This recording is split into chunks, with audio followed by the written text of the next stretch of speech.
اسلام میں سب سے بڑا گناہ کون سا ہے؟ وہ گناہ جس کی نحوست زیادہ ہو، جس کا نقصان زیادہ ہو، جس سے انسان بہت زیادہ خسارے میں آتا ہو۔ تو گفتگو ہوتے ہوتے کسی نتیجے پہ نہیں پہنچتے، کسی نے کہا یہ، کسی نے کہا یہ، کسی نے کہا یہ گفتگو کرتے کرتے حضرت سیدنا فاروق اعظم اپنے بیٹے عبداللہ ابن عمر سے کہتے ہیں، بیٹے عبداللہ جاؤ اور عبداللہ ابن عمرو سے جا کر کے پوچھو کہ ان کے علم میں کیا ہے، کہ وہ یہاں کی محفل میں موجود نہیں ہے، ان سے جا کر کے پوچھو کہ وہ کیا کہتے ہیں اس پر کہ سب سے بڑا گناہ کیا ہے۔ انہوں نے جب یہ عبداللہ ابن عمر گئے تو عبداللہ ابن عمرو نے جواب دیا کہ میرے علم میں اسلام میں سب سے بڑا گناہ شراب اور نشہ ہے، اس سے بڑا گناہ میں نہیں جانتا، اس سے بڑا گناہ میں نہیں جانتا، یہ سب سے بڑا گناہ ہے میری نگاہ میں، یہ بہت بڑا گناہ ہے۔ حتیٰ کہ ابھی گفتگو آگے کرنے سے پہلے آپ کو بتاؤں اس گناہ کا نقصان کیا ہے۔ اگر کسی نے ایک گھونٹ شراب کا پیا تو قبر میں اس کا چہرہ قبلے کی طرف نہیں رہتا، بلکہ قبلے سے اس کا چہرہ بدل دیا جاتا ہے۔ حضرت عبداللہ ابن مسعود کہتے ہیں کہ شرابی کو قبر میں دفن کرو اور مجھے پکڑ لو اور ایک نماز کا وقت تو گزر جانے دو، اس کی بعد اس کی قبر کھول کر کے دیکھو، اگر اس کا چہرہ قبلے سے پھرا ہوا نہ ملے تو مجھے قتل کر دینا، مجھے پھانسی پہ چڑھا دینا۔ اتنے یقین کے ساتھ کہا۔ آج میری قوم کے چھوٹے چھوٹے لڑکے، کوئی کتا گولی کھا رہا ہے، کوئی کسی سے نشہ کر رہا ہے، کوئی کسی سے نشہ کر رہا ہے، کوئی شراب پی رہا ہے، اور اب تو اس قدر بے باکی اپنے معاشرے میں بڑھ گئی ہے کہ لڑکیاں جا کر کے شراب بوتلوں میں بھر کر کے لا رہی ہیں اور خاموشی کے ساتھ محلوں میں بیچ رہی ہیں۔ یہ قوم کی بیٹیوں کا حال ہوگا تو پھر تم پر ظالم مسلط نہیں ہوں گے۔ قوم کی بیٹیاں کردار زینب بھول جائے، قوم کی بیٹیاں کردار زینب بھول جائے، قوم کی بیٹیاں کردار فاطمہ الزہرا بھول جائے، قوم کی بیٹیاں کردار عائشہ صدیقہ بھول جائیں، تم اپنے بھائی کے لیے یا چند سکوں کے منافع کے لیے معاذ اللہ برقع پہن کر تم شراب کی دکان تک جا رہی ہو لڑکیاں۔ یہ گنبد و مینار کے شہر کا حال ہے، اور پھر لوگ اس کی ویڈیو بنا کر واٹس ایپ پہ وائرل کر کے آبرو کا جنازہ نکال رہے ہیں۔ لعنت ہے ایسی بیٹیوں پر جو شراب کی اڈوں تک جائے۔ جس مذہب نے عورت کو مسجد جانے سے روکا تھا، اگر اس مذہب کی بیٹیاں شراب کی اڈے تک جائے گی تو پھر تمہیں قتل نہ کیا جائے گا تو کیا کیا جائے گا؟ تمہارے سر پہ تلواریں نہیں چمکے گی تو کیا ہوگی؟ پھر تمہارے وجود پہ کوڑے نہیں برسیں گے تو کیا ہوں گے؟ تف ہے، سب سے بہتر مذہب خود قدرت نے تمہیں دیا ہے، لیکن تم نے اس مذہب کا حق کیا ادا کیا؟ رب الارباب، رب محمد تمہارا میرا خدا ہے، لیکن ہم نے اس خدا کی قدر کیا کی ہے؟ نبیوں کا خاتم، قائد المرسلین، آخری نبی ہمارا نبی ہے، ہم نے اس نبی کی قدر کیا کی ہے؟ ان کی تعلیمات کی قدر کیا کی ہے؟ چھوٹے چھوٹے لڑکے اگر معاذ اللہ اس گندگی میں ڈوب جائیں۔ ایک بزرگ جو ولی بن گئے تھے بعد میں، انہوں نے توبہ کر لی تھی گناہوں سے، ان سے پوچھا گیا آپ تو کفن چور تھے نا، آپ تو کفن چور تھے، آپ نے توبہ کیوں کر لی؟ کہا میں جس قبر میں گیا اور میں نے قبر کھول کے دیکھا تو چہرہ اس کا قبلے سے پھرا ہوا معلوم ہوا۔ میں اس کے گھر جا کے میں نے پوچھا کہ وہ کیسا تھا تو کہا شرابی تھا۔ پھر دوسری قبر میں گیا، اس کا چہرہ بھی پھرا ہوا تھا، پوچھا معلوم کروں کیا کرتا تھا، کہا وہ بھی شرابی تھا۔ پھر تیسری قبر میں گیا، پھر میں نے توبہ کر لی کہ شرابیوں کے چہرے قبلے سے پھرے ہوئے ہوتے۔ کتنا نقصان ہے، مرنا نہیں ہے۔ اور میں کہتا ہوں کہ آخر نشے سے ملتا کیا ہے؟ سوائے نقصان کے نشے سے کچھ نہیں ملتا۔ پھر نشہ کیوں عام ہو رہا ہے؟ ہمیں چاہیے، نشہ عام ہونے کی سب سے بڑی وجہ بری صحبت ہے، بلکہ اسلام نے نشے کو روکنے کا جو پیغام دیا ہے کتنا خوبصورت ہے۔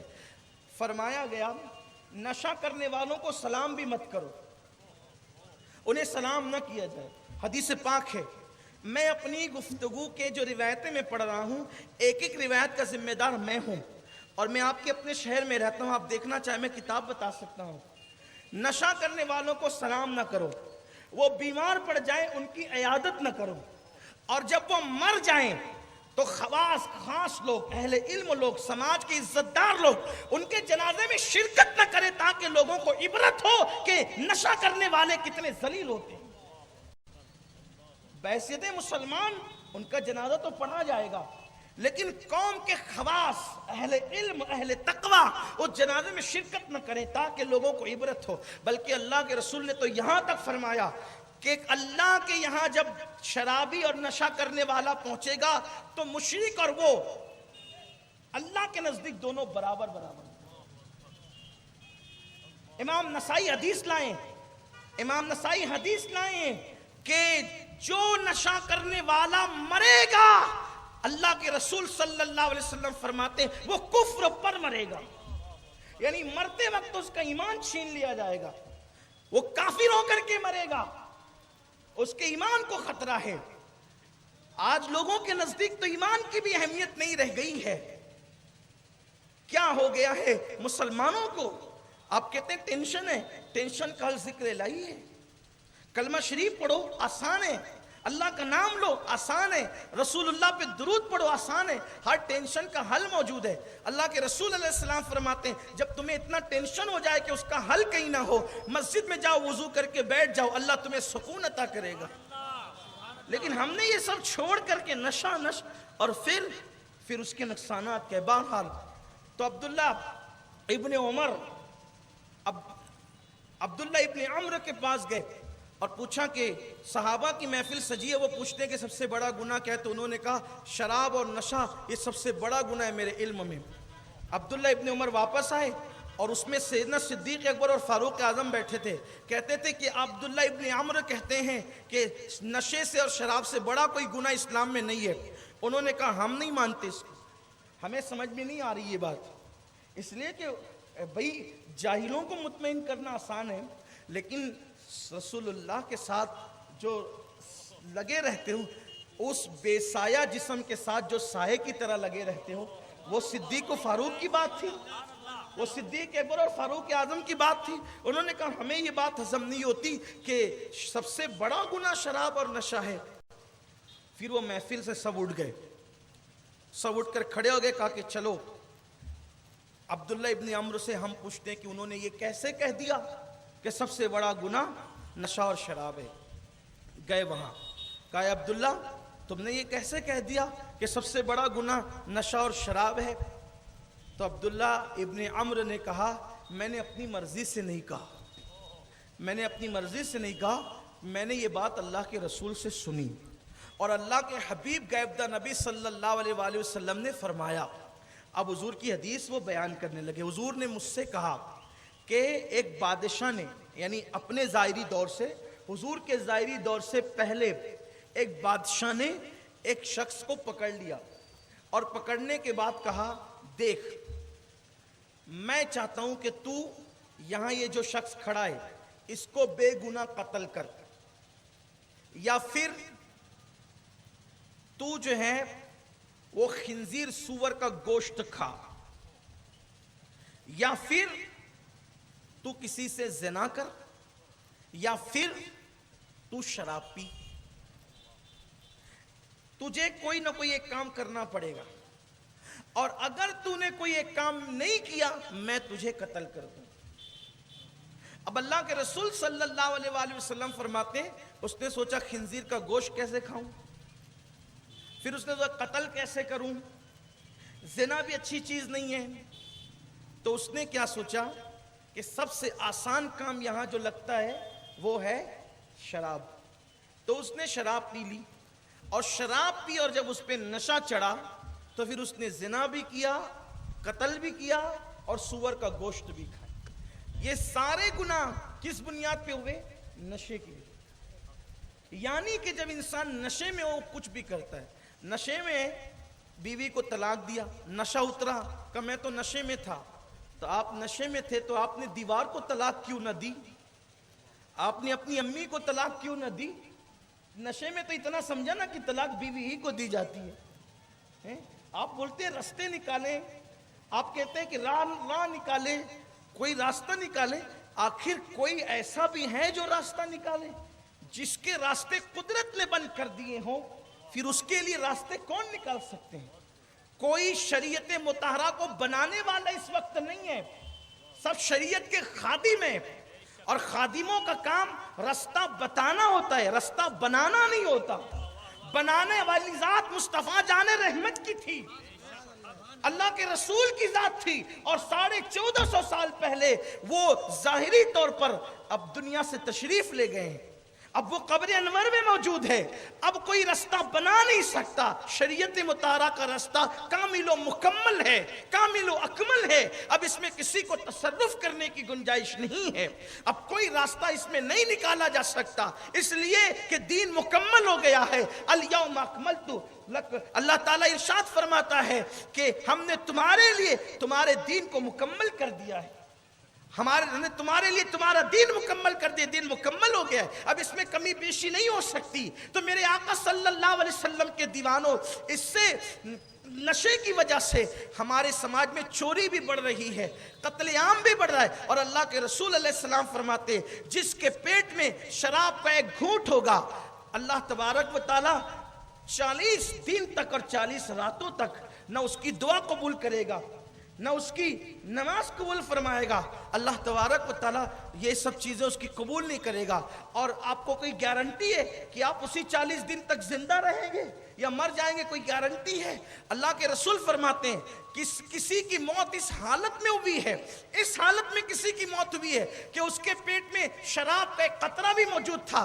آقا فرماتے ہیں قیامت میں اللہ اس پہ نظر رحمت نہیں فرمائے گا، بلکہ اللہ تبارک و تعالیٰ اس سے بات بھی نہیں کرے گا، اس پر اللہ نے جنت کی خوشبو کو بھی حرام کر دیا ہے۔ اب بتاؤ کیوں نشے کی طرف جا رہے ہو؟ اللہ کی طرف آؤ، توبہ کرو۔ یہ جو لنگڑا لولا بہانہ کرتے ہیں نا لوگ، مولانا عادت پڑ گئی ہے، نہیں چھوٹ سکتا نشہ، یہ غلط ہے۔ ہم جو چاہیں چھوڑ سکتے ہیں، ہم جو چاہیں چھوڑ سکتے ہیں۔ عہد کرو، اچھی صحبت اختیار کرو، بری صحبت سے بچو، برے دوستوں سے بچو، برے راستے سے بچو۔ یاد رکھنا نشے کرنے والوں کی عادت ہوتی ہے وہ اپنا گروپ بڑھاتے رہتے ہیں، پاپیوں کی عادت ہوتی ہے وہ اپنا گروپ بڑھاتے رہتے ہیں۔ یاد رکھنا سگریٹ پینے والوں کی صحبت میں بیٹھو گے، 10 وہ پیئیں گے تو ایک تمہیں پلائیں گے، یہ بات یاد رکھنا۔ اور شروع میں وہ تمہیں مفت میں پلائیں گے، لیکن بعد میں تم اس کے عادی ہو جاؤ گے تو پھر تم انہیں پلاؤ۔ اس لیے سگریٹ پینے والا اپنے بازو والے کو سگریٹ کا عادی بناتا ہے۔ میں سگریٹ کو مطلقاً حرام تو نہیں کہتا، لیکن اتنا ضرور کہتا ہوں جس قوم کی بیٹیاں برقع پہن کر سگنلوں پہ بھیک مانگ رہی ہو، کیا اس قوم کو شرم نہیں آتی سگریٹ پیتے ہوئے؟ اپنی ہاتھ سے اپنی دولت میں آگ لگا کر دھواں اڑانے والے کیا یہ سمجھتے ہیں کہ اللہ تعالیٰ ان سے سگریٹ کا حساب نہیں لے گا؟ اللہ تبارک و تعالیٰ ان سے پوچھے گا نہیں؟ کتنے شوق پالو گے، کتنے شوق، اور یہ سارے شوق تمہاری صحت کے لیے مضر ہے، نقصان دہ ہیں۔ اللہ تعالیٰ نے صحت دی ہے، صحت سے بڑھ کر دولت کیا ہو سکتی ہے؟ لیکن یہ سگریٹ، یہ گٹکا، یہ شراب، یہ نشہ تمہاری صحت کے لیے مضر ہے، نقصان دہ ہے۔ وقت سے پہلے تمہیں بڑھاپا آئے گا، وقت سے پہلے تمہیں کمزوریاں آئے گی۔ آپ دیکھیں جو لوگ زیادہ تھوکتے ہیں وہ 40 سال کے بعد جو ہے وہ گھٹنے کے مرض میں مبتلا ہوتے ہیں۔ آج آپ دیکھیں سب لوگ کہہ رہے ہیں کہ گھٹنے کا مرض بہت تیزی سے بڑھ رہا ہے۔ آپ دیکھیے مسجد میں نماز پڑھنے والوں کی تعداد کرسیوں کے حوالے سے بڑھے، اکثر کرسیاں، کبھی کبھی میں سوچتا ہوں تو اپنے دوستوں کو عذرائے مزاح کہتا ہوں کہ ایک وقت کہیں ایسا نہ آ جائے کہ ساری مسجد میں کرسیاں لگی رہے اور وہ مسجد کم اور کانفرنس ہال زیادہ نظر آئے۔ مجھے ایسا ڈر لگتا ہے کہ کبھی ایسی صورتحال پیدا نہ ہو۔ آپ دیکھیں ہمارے پہلے کے بڑے بوڑھے لوگ 80 سال میں رکوع سجدے والی نماز پڑھتے تھے، آج 40 سال کی عمر میں بھی جو ہے وہ لوگ کو کرسیاں، مجبوری ہو گئی ہے لوگوں کی۔ میں مذاق نہیں اڑا رہا ہوں، کسی کے ساتھ بھی یہ مجبوری ہو سکتی، میرے ساتھ بھی ہو سکتی ہے، آپ کے ساتھ، لیکن اس کے نتائج کیا، وجہ کیا ہے؟ ایسے نتائج کیوں ہے؟ کثرت سے تھوکنا انسان کو جو ہے گھٹنوں کے اور کمر کے مرض میں مبتلا کر دیتا ہے۔ گٹکا کھا کے بار بار تھوک رہے ہو تو اس نقصان کا تو آپ شکار ہوں گے نا۔ آپ کیا سمجھتے ہیں بلکہ ہمارے بزرگوں نے بار بار تھوکنے والے فعل سے منع فرمایا، اس سے چہرے کی رونق رخصت ہوتی ہے۔ بڑے بوڑھوں سے ہم نے سنا ہے جو کثرت سے تھوکتے ہیں ان کے چہرے کی رونق جاتی ہے۔ اس وقت نہیں سمجھا تھا کہ کیوں رونق جاتی ہے، جن کا لعاب ہی سوکھ جائے گا تو ان کا چہرہ نہ سوکھ جائے گا۔ کبھی کبھی بزرگوں نے اتنی مضبوط باتیں کہی ہے کہ بعد میں دور جا کر لوگوں کو بات سمجھ میں آتی ہے۔ تو میرے آقا صلی اللہ علیہ وسلم کے دیوانوں، یہ نقصان ہے اپنی صحت کے لیے۔ تو بات یہ عرض کر رہا تھا، ہم چھوڑنا چاہیں تو چھوڑ سکتے ہیں، بہتوں نے چھوڑا ہے، بہتوں نے چھوڑا ہے۔ میں کھانے کی دیواروں کو خیرآباد کہہ کر لوگ کعبے کے مجاور بنے ہیں، ایسا ہوا ہے، ایسا ہوا ہے۔ میں خانے کی دیواروں کو خیرآباد کہہ کر وہ لوگ کعبے کے مجاور بنے ہیں۔ ان میں ہم اگر کسی کا نام گنا سکتے ہیں تو سیدنا بشر حافی کا نام گنا سکتے ہیں۔ میں وہ واقعہ نہیں عرض کروں گا، لیکن نشے کا نقصان، شراب کا نقصان کیا ہے آئیے آپ کو بتاؤں، کتنا بڑا نقصان۔ حضرت سیدنا فضیل ابن عیاض بیان فرماتے ہیں، فضیل ابن عیاض کہتے ہیں کہ میرا ایک شاگرد تھا، فضل ابن عیاض کہتے ہیں میرا ایک شاگرد تھا، مجھے کسی نے کہا کہ وہ اس وقت نزع کی کیفیت میں، سکرات کے عالم میں، مرنے کے قریب ہے وہ۔ فضیل ابن عیاض کہتے ہیں میں گیا اور اس کے سرہانے جا کر میں نے اس کو کلمے کی تلقین کرنا شروع کی۔ اس کو کلمہ، میں نے سوچا کہ کلمہ پڑھے، اس لیے کہ کوئی کتنا ہی پاپی ہو اگر وہ ایمان پر گیا تو انشاءاللہ اس کی نجات یقینی ہے۔ فضیل ابن عیاض کہتے ہیں کہ میں اس کو کلمے کی تلقین کر رہا تھا، لیکن کلمہ اس کی زبان پر نہیں آ رہا تھا، کلمہ اس کی زبان پہ نہیں آتا تھا۔ آخر کار جب میں نے خوب زور دیا تلقین پر تو معاذ اللہ، استغفر اللہ، العیاذ باللہ، ثم استغفر اللہ، اس نے چلا کر کہا کہ ہٹو یہاں سے، معاذ اللہ، اس کلمے سے بیزار ہوں۔ یعنی اس نے کلمہ طیبہ کا انکار کر دیا، اور جو کلمہ طیبہ کا انکار کر دے وہ کافر ہو گیا، مرتد ہو گیا، وہ اس نے انکار کر دیا کلمہ طیبہ۔ اب جب اس نے انکار کیا کلمہ طیبہ کا تو فضیل ابن عیاض کہتے ہیں کہ میں روتے ہوئے اپنے گھر واپس آیا، کیونکہ اب تو وہاں بیٹھنے کا سوال ہی پیدا نہیں ہوتا، جنازے میں شریک ہونے کا بھی سوال پیدا نہیں ہوتا، کیونکہ وہ تو کافر ہو گیا، مرتد ہو گیا وہ۔ تو میں روتے ہوئے، لیکن چونکہ تھا میرا شاگرد نا، میرا شاگرد تھا، مجھے اس سے محبت تھی، اس کا خاتمہ کفر پر ہوا، مجھے بڑی تکلیف تھی، میں رو رہا تھا، روتے روتے واپس آیا۔ پھر کسی نے اطلاع دی کہ وہ مر گیا، پھر اس کو لوگوں نے، یہ بات میں نے کسی کو بتائی نہیں، فضیل ابن عیاض کہتے ہیں اس کا چرچہ نہیں کیا، لیکن لوگ اس کو لے گئے قبرستان دفن کیے۔ چند دن بعد میں نے اس کو خواب میں دیکھا، کیونکہ میں دعا کر رہا تھا کہ اللہ اس کو مجھے خواب میں دکھا تاکہ میں اس سے پوچھوں تو صحیح کہ وہ میرا شاگرد تھا، اتنا بڑا عالم تھا، فقیہ تھا، حدیث جانتا تھا، قرآن جانتا تھا، یعنی وہ کوئی چھوٹا موٹا آدمی، معمولی آدمی تو تھا نہیں کہ وہ جاہل تھا کہ کلمے کا انکار کر گیا، جاہل نہیں تھا، وہ بہت بڑا علم والا۔ یہ فضیل ابن عیاض کا شاگرد تھا نا، وہ اتنے بڑے محدث، اتنے بڑے فقیہ، اتنے بڑے عالم، اتنے بڑے ولی کا شاگرد کوئی معمولی آدمی تو تھا نہیں ہوگا، تو وہ تھا بہت بڑا انسان، اور کلمے کا انکار کر گیا، یعنی جہالت نہیں تھی، علم تھا، تقویٰ تھا اس کے بعد بھی۔ تو میں دعا کرتا تھا کہ اللہ یہ کافر ہو کر کیوں مرا، میں اس سے پوچھوں تو صحیح کہ کافر ہو کر کیوں مرا۔ پھر ایک رات میں نے اس کو خواب میں دیکھا۔ فضیل ابن عیاض کہتے ہیں جب میں نے اس کو خواب میں دیکھا تو اس حالت میں دیکھا کہ اس کے جسم پہ ڈامر کا لباس ہے، اس کے جسم پہ ڈامر کا لباس ہے، اور جہنم کی آگ کی لپیٹیں اس کے جسم کو جلا رہی ہے، اور وہ اپنے وجود کو گھسیٹ رہا ہے جہنم کے اندر، اور وہ رو رہا ہے، ہائے میں تباہ ہو گیا، ہائے میں برباد ہو گیا، میں تباہ ہو گیا، میں برباد ہو گیا، میں تباہ ہو گیا، میں برباد ہو گیا۔ فضیل ابن عیاض کہتے ہیں میں نے اس سے پوچھا تجھے اللہ کی عزت کی قسم دے کر کہتا ہوں سچ بتا، تو جاہل تو نہ تھا، تو عالم تھا، تو بے نمازی تو نہ تھا، تو نمازی تھا، تو گنہگار تو نہ تھا، تو متقی تھا، پرہیزگار تھا، میرا شاگرد تھا، میں تجھے اچھی طرح جانتا ہوں، پھر تو نے کلمے کا انکار کس بنیاد پہ کیا، تو کیوں کافر ہو کر کے مرا، تو چھوٹا موٹا آدمی تو نہ تھا۔ اس نے کہا فضیل میں نمازی بھی تھا، میں پرہیزگار بھی تھا، سب چیزیں میرے اندر تھی، لیکن ایک بیماری میں مبتلا ہو گیا تھا. مجھے ایک بیماری لگ گئی تھی اور اس بیماری کے خاتمے کے لیے میں طبیبوں کے گھروں کے چکر لگاتا رہا اور طبیبوں کے پاس جاتا رہا اور طبیبوں سے کہتا تھا کہ مجھے بہت بڑی بیماری لگ گئی ہے اور میں یہ بیماری لوگوں کو بتا نہیں سکتا، میری بیماری کا علاج بتاؤ.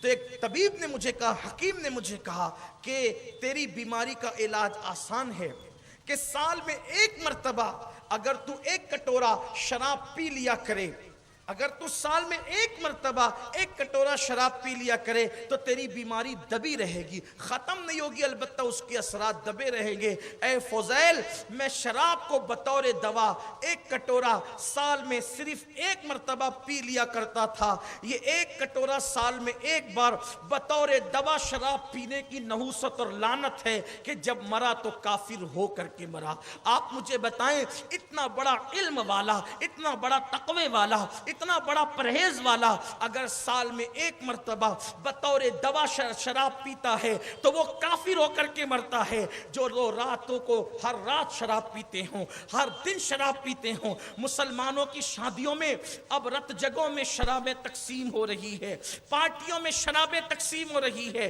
پکنک پر جا رہے ہیں تو شراب پی رہے ہیں، نشے کو عام کیا جا رہا ہے. کہیں بھنگ بیچا جا رہا ہے، کہیں چرس بیچا جا رہا ہے، کہیں پر افیون بیچا جا رہا ہے، کہیں پر معاذ اللہ ڈرگ بیچا جا رہا ہے، کہیں پہ نشہ آور گولیاں بیچی جا رہی ہے.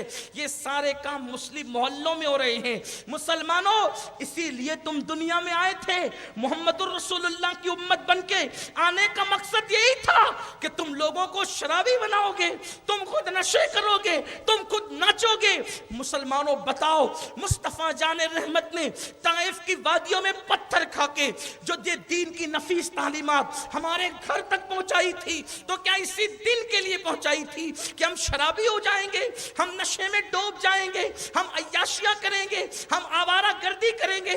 ہمارے جوان اسلام کی تعلیمات کو پیٹ کے پیچھے پھینک کر معاذ اللہ کفار و مشرکین کے طریقے پہ عمل کرنے لگ جائیں گے. ذرا سوچو تو صحیح، اگر ہم شراب پیئیں گے تو شراب سے لوگوں کو کون منع کرے گا؟ اگر ہماری قوم کے جوان نشہ کریں گے تو نشے سے دوسری قوموں کو کون روکے گا؟ اگر ہم خود گندگی کا شکار ہو جائیں گے تو دوسری قوموں کو گندگی سے کون روکے گا؟ ہم لوگ گندگی میں ڈوبنے والے نہیں ہیں، گندگی سے روکنے والے ہیں، نشے سے روکنے والے ہیں، شراب سے روکنے والے ہیں. ایک جوان کسی قوم کا بہت بڑا سرمایہ ہوتا ہے. اگر آج ہم نے سب نے مل کر مسلمانوں نشے کا بائیکاٹ نہیں کیا، شراب کا بائیکاٹ نہیں کیا، اپنے بچوں کے مستقبل پہ نگاہ نہیں رکھی تو آئندہ ہم اپنے بچوں کو بھی بچا نہیں سکیں گے. اس لیے ہمیں چاہیے کہ ہم دین کو پرائرٹی دیں، ہم دین کو اہمیت دیں، اپنے بچوں کو دیندار بنائیں، اپنے بچوں کو اسلامی تعلیم سے آراستہ کریں، اپنے بچوں پر نظر رکھیں. وہ کس کے ساتھ بیٹھتا ہے، وہ کس کے ساتھ اٹھتا ہے، وہ کہاں جاتا ہے، وہ کہاں رہتا ہے. زیادہ تر وقت اپنے بچوں کا اپنے گھر میں گزارنے کی تعلیم دیجئے. اوباش اور آوارہ لڑکوں سے اپنے بچوں کو بچا کر کے رکھیے. آج ہمیں بچوں کی پیدائش کا شوق بہت زیادہ ہے، لیکن بچے پیدا کر کے مٹھائیاں تقسیم کر کے باپ کا ٹائٹل لے کر ہمیں نجات نہیں مل سکتی جب تک کہ ان کی اچھی تربیت نہ کریں. آج ایک باپ کو خود اپنے بچے کے تعلیم کے لیے، اس کے کیریکٹر کے لیے وقت نہیں ہے، ٹائم نہیں ہے. دن بھر کام پہ رہتے ہیں، رات کو دوستوں کے ساتھ نکل جاتے ہیں، یا پھر ٹی وی کا منہ کھول کر کے بیٹھ جاتے ہیں، یا پھر موبائل لے کر بیٹھ جاتے ہیں. یہ موبائل تو لوگوں کو اس طریقے سے ایسا نشہ چھا گیا ہے، لوگ باتیں بھی کرتے تو موبائل دیکھتے ہوئے کرتے، تقریریں سنتے تو ہی موبائل دیکھتے ہیں، محفل میں بیٹھتے تو ہی موبائل دیکھتے ہیں. کیا ہو گیا ہے؟ نہ بات کرنے کی سنتیں یاد رہ گئی ہے. اللہ کے رسول علیہ السلام نے صحابہ کو نصیحت کی تھی، جب کسی سے بات کرو اس سے مکمل طور پہ مخاطب ہو کر بات کرو، بات کرتے وقت کتابیں مت دیکھو، اس لیے کہ ایک مومن سے آپ بات کر رہے ہیں، اور مومن کی اہمیت، عزت کعبۃ اللہ کی حرمت سے بڑھ کر ہے. آپ اس سے ڈائریکٹ تو موبائل واٹس ایپ پہ چیک کر رہے ہیں، بات کر رہے ہیں، بلکہ اب تو یہ کہ 4 لوگ بیٹھے آپس میں بات ہی نہیں کرتے، یہ اپنا موبائل لے کے بیٹھا ہے، وہ اپنا موبائل لے کے بیٹھا ہے۔ موبائل کو بطور ضرورت استعمال کرو، ورنہ یاد رکھیں اس کا حال بھی یہ ہے کہ یہ آپ کے دماغ پر، آپ کے دل پر، آپ کے اعضاء پر اثر انداز ہے۔ یہ ایک آلہ ہے جس کا ڈائریکٹ تعلق سیٹلائٹ سے ہے۔ آپ دیکھیے کھانے کے بغیر ہم زندہ تو نہیں رہ سکتے نا، رہ سکتے؟ پانی اس کے بغیر زندہ رہ سکتے نہیں۔ قرآن کیا کہتا ہے دیکھو، کلو واشربو ولا تسرف۔ کیا کہا؟ جو کھانا پینا تمہاری ضرورت ہے، قرآن کہتا ہے اس کو بھی لمٹ میں رکھو۔ کلو کھاؤ، واشربو پیو، ولا تسرف، حد سے مت بڑھنا۔ جب کھانے پینے کے لیے ہمیں کہا گیا کہ ایک لمٹ میں رہو، جس کھانے پینے کے بغیر نہیں رہ سکتے اس کے اندر لمٹ ہے، تو موبائل کے لیے کیوں لمٹ نہیں؟ موبائل انلیمیٹڈ کیوں؟ اس سے نقصان آپ کا ہے۔ آپ اپنے بچوں کو ٹائم نہیں دے رہے، قیامت کے دن پوچھ ہوگی۔ آپ اپنی بیوی کو ٹائم نہیں دے رہے، قیامت کے دن آپ کی پوچھ ہوگی۔ آپ اپنے ماں باپ کو ٹائم نہیں دے رہے، قیامت کے دن آپ کی پوچھ ہوگی۔ آپ اپنے بچوں کی تربیت کے لیے ٹائم نکالیے، وقت نکالیے، اور آپ کے بچوں کا حق ہے کہ آپ ان کو بیٹھ کر کے سکھائیے۔ مولانا سے سیکھے گا تو بھول سکتا ہے، ماں باپ سے بچپنے میں سیکھے گا کبھی نہیں بھول سکتا، کبھی نہیں۔ لوگوں کو حیرت ہے جب داستان کربلا بیان ہوتی ہے تو لوگ کہتے ہیں مولانا ایک ایسی ذات جس نے 72 زخم جسم پہ کھائے، جسم پہ 72 زخم، اور دل پر بھی 72 شہادتوں کا زخم، جسم پر دشمن کے تلواروں کا اور نیزوں کا زخم، اور دل پر 72 شہادتوں کا زخم، اور سر کٹا نیزے پہ چڑھا، اور وہ سر قرآن پڑھا، سر کٹا نیزے پہ چڑھا اور اس سر نے قرآن پڑھا۔ ہمیں کوئی ایسا قاری نظر نہیں آتا، ہمیں کوئی ایسا قاری نظر نہیں آتا جو نیزے پہ قرآن سنائے۔ تو میں نے بھی غور کیا اور قوم کو جواب دیا، جو مدرسے میں قرآن سیکھتے ہیں، جو مسجدوں میں قرآن سیکھتے ہیں، جو خانقاہوں میں قرآن سیکھتے ہیں، وہ منبر و محراب میں قرآن سناتے ہیں، اور جو ماں کی گلوریوں میں قرآن سیکھتے ہیں وہ نیزے میں قرآن سناتے ہیں۔ حسین مدرسے میں پڑھنے والا قاری نہیں ہے، حسین خانقاہ کا قاری نہیں ہے، حسین ماں کی گود میں لوریاں سنتے تھے تو بشکل قرآن سنتے تھے، اس لیے مولا حسین نے نیزے پہ قرآن سنایا ہے۔ تو پتہ چلا ماں کی گود سے جو چیز ملتی ہے، باپ کی گود سے جو چیز ملتی ہے، انسان اس کو کبھی بھلا نہیں پاتا۔ اور آج ہم نے اپنے بچوں کو ٹائم دینا چھوڑ دیا ہے۔ آج ہم اپنے بچوں کو ایک بزرگ نے مجھے چٹھی لکھ کر کے بھیجا، صرف اس کی وضاحت کرنا چاہتا ہوں حیا کے پردے میں، حالانکہ بہت وضاحت سے نہیں کہہ سکتا جو چٹھی آئی ہے، کہ آج نشے کی وجہ سے بدکاریاں بھی عام ہو رہی ہیں۔ زنا کے اوپر میں بیان کر چکا ہوں بھی 2-3 دن پہلے ہی، اور آج کل کے نوجوان لڑکے لڑکوں کے ساتھ بھی بدکاریاں کر رہے ہیں۔ یہ بہت بدترین کام ہے۔ ایسا کام کرنے والوں پر ایک دن میں 36 مرتبہ اللہ لعنت نازل فرماتا ہے۔ اور پھر اس کا دوسرا نقصان، جو مردوں کے ساتھ، لڑکوں کے ساتھ بدکاری کرے، وہ کہیں بھی مرے، مالیگاؤں میں، ممبئی میں، اندور میں، حتیٰ کہ العیاذ باللہ اگر وہ مدینہ منورہ میں بھی مرے جائیں، حالانکہ ایسا ممکن نہیں ہے، ایسا ممکن نہیں ہے، لیکن صرف وعید کے لیے بتا رہا ہوں۔ البتہ حدیث پاک کا مفہوم ہے کہ مفسرین نے لکھا ہے کہ جو مردوں کے ساتھ بدکاری کرتے ہیں، یعنی قوم لوط جیسا عمل کرتے ہیں، وہ کہیں بھی مریں گے دنیا میں۔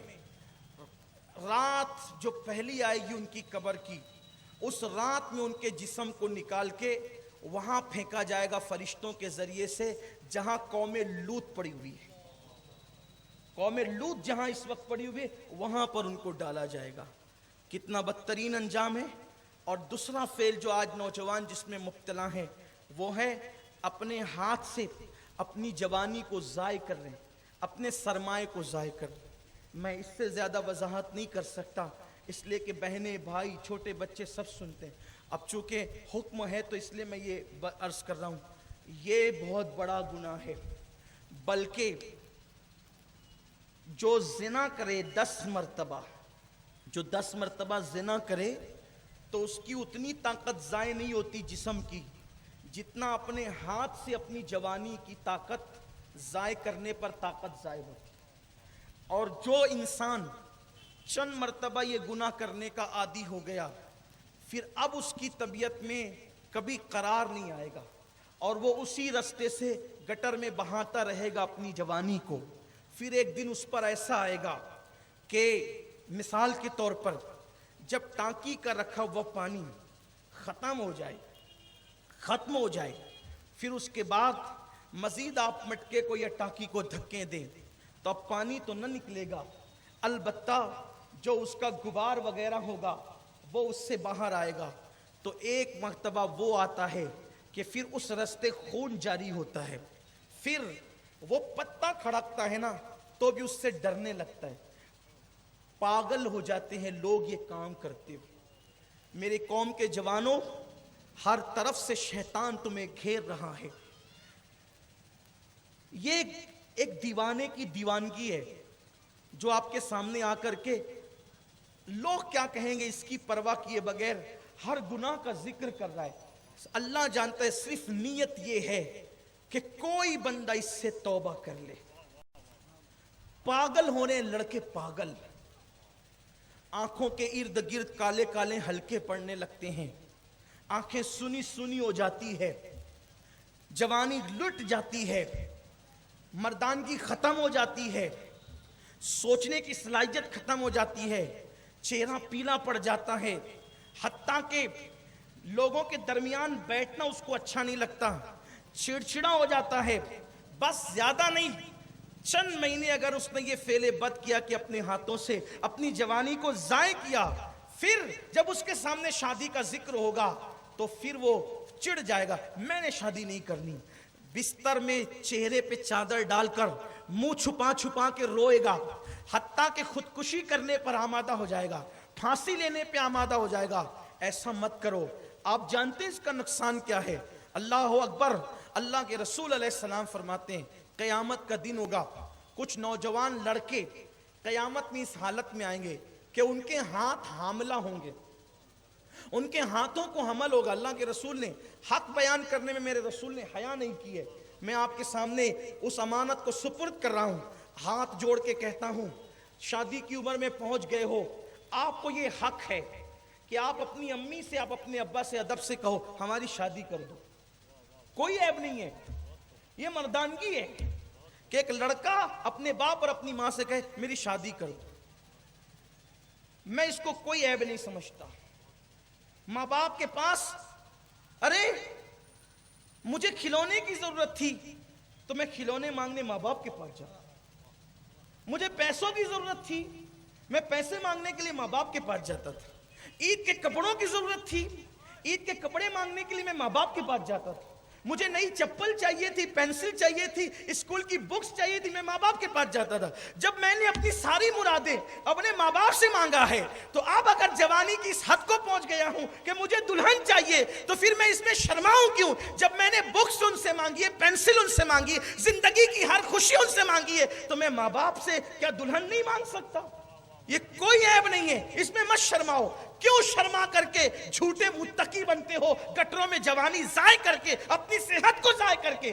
آپ آگے اس پوزیشن میں آپ حق سے کہو اماں میری شادی کر دو, میں اس منزل پہ پہنچ چکا ہوں. اور ماں باپ کو بھی چاہیے کہ اولاد کی جلدی شادی کرو, اس سے پہلے کہ تمہاری اولاد اپنا سرمایہ گٹروں میں بہا کر کے نامردانگی کی منزلوں میں پہنچ جائے. تم اپنے بچوں کی شادی کر دو. اللہ کے رسول نے فرمایا 3 چیزوں میں تاخیر مت کرو, جنازہ تیار ہو دفن میں میں تاخیر مت کرو، نماز کا وقت آ جائے نماز پڑھنے میں تاخیر مت کرو، بیٹا بیٹی بالغ ہو جائے تو ان کی شادی کرنے میں تاخیر مت کرو۔ تو عرض یہ کر رہا تھا، اللہ کے رسول فرماتے قیامت کے دن کچھ لوگوں کے ہاتھ جو ہے وہ حاملہ ہوں گے، اور وہ قیامت میں ہاتھوں کو پہ حمل لے کر کے آئیں گے۔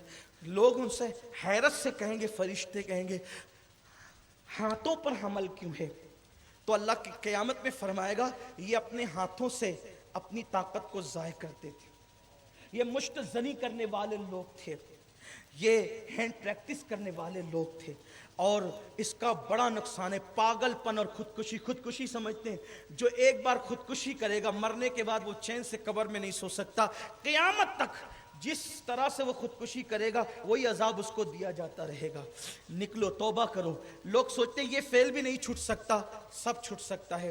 گندی پکچریں دیکھنا چھوڑ دو، گندی سوچ نکال دو دل و دماغ سے، گندی فلمیں دیکھنا چھوڑ دو، تنہائی چھوڑ دو، ایک خود اعتمادی۔ یاد رکھنا ایک جملہ میرا جو بھائی نشے میں ہو یا اس برے کام میں ہو، اگر اس سے نکلنا چاہتا ہے تو میں اس کو ایک جملہ کہنا چاہتا ہوں، ہزاروں جنگ ہارنے سے اتنا نقصان نہیں ہوتا جتنا ایک مرتبہ ہمت ہارنے سے نقصان ہوتا۔ ہزاروں جنگ ہارنے سے اتنا نقصان نہیں ہوتا جتنا ایک مرتبہ ہمت ہارنے سے نقصان ہوتا ہے۔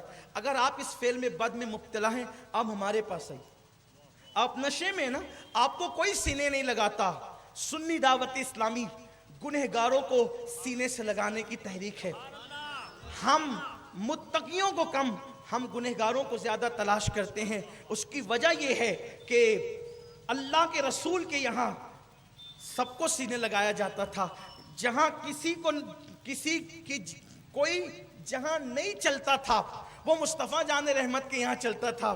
کسی نے کہا ہے وہی سنتے ہیں بولیاں سمجھ وہ سب کی، وہ سمجھتے ہیں وہ وہی بھرتے ہیں جھولیاں سب کی، وہ سمجھتے ہیں بولیاں سب کی۔ آؤ آؤ آؤ بازار مصطفیٰ کو چلے، ہم جیسے کھوٹے سکے وہیں پہ چلتے ہیں، کھوٹے سکے وہاں چلتے ہیں۔ تو یاد رکھیں ہمیں یہ درس دیا گیا ہے کہ گناہ سے نفرت کرو، گنہگار سے نفرت مت کرو۔ تحدیث نعمت کے لیے کہتا ہوں اللہ کا فضل ہے، درجنوں جوان ایسے شہر بھر کے کیا بلکہ میں جہاں دورے پہ گیا کئی جوان مجھے ایسے ملے، آ کر کے آنسو بہایا، میں نے ان کے سر پہ ہاتھ رکھ کر کے کہا توبہ کر لے، انشاءاللہ سچی توبہ کر، توبہ کی برکت سے خدا تجھے صحت دے گا۔ کئی جوان الحمدللہ انہوں نے توبہ کی اور فعل بد سے نکلے اور خود اعتمادی کے ساتھ آج وہ اپنی زندگی کو گزار رہے ہیں۔ آپ کو ڈرایا گیا ہے کہ اس فعل سے نکل نہیں سکتا، اس فعل سے نکل نہیں سکتا۔ میرے عزیز، جب انسان کفر کے دلدل سے نکل سکتا ہے، جب انسان شرک کے دلدل سے نکل سکتا ہے، تو انسان اس گناہ کے دلدل سے کیوں نہیں نکل سکتا؟ آئیے دامن رسالت کو تھام لیجئے، آئیے اولیاء اللہ کے دامن کو تھام لیجئے، آئیے سوچ و فکر کی تطہیر کر لیجئے، اپنے دماغ کو پاکیزہ کر لیجئے، انشاءاللہ آپ ہر گناہ سے نکل سکتے ہیں۔ اور یاد رکھنا سچی توبہ کی برکت یہ ہے کہ جو سچی توبہ کر لے اس کا ہاتھ کوئی تھامے نہ تھامے، قدرت کی رحمت اس کا ہاتھ تھام لیا کرتی ہے، اور جس کا ہاتھ قدرت تھام لیتی ہے پھر اسے کسی سہارے کی ضرورت نہیں رہ جاتی۔ آؤ اعتماد اپنے اندر پیدا کر کے سچی توبہ کرو، اللہ ضرور معاف کرے گا۔ اللہ مجھے آپ سب کو توفیق عطا فرمائے۔ دوران گفتگو اگر کوئی غلطی ہو تو اللہ معاف کرے۔ استغفر اللہ وما علینا الا البلاغ۔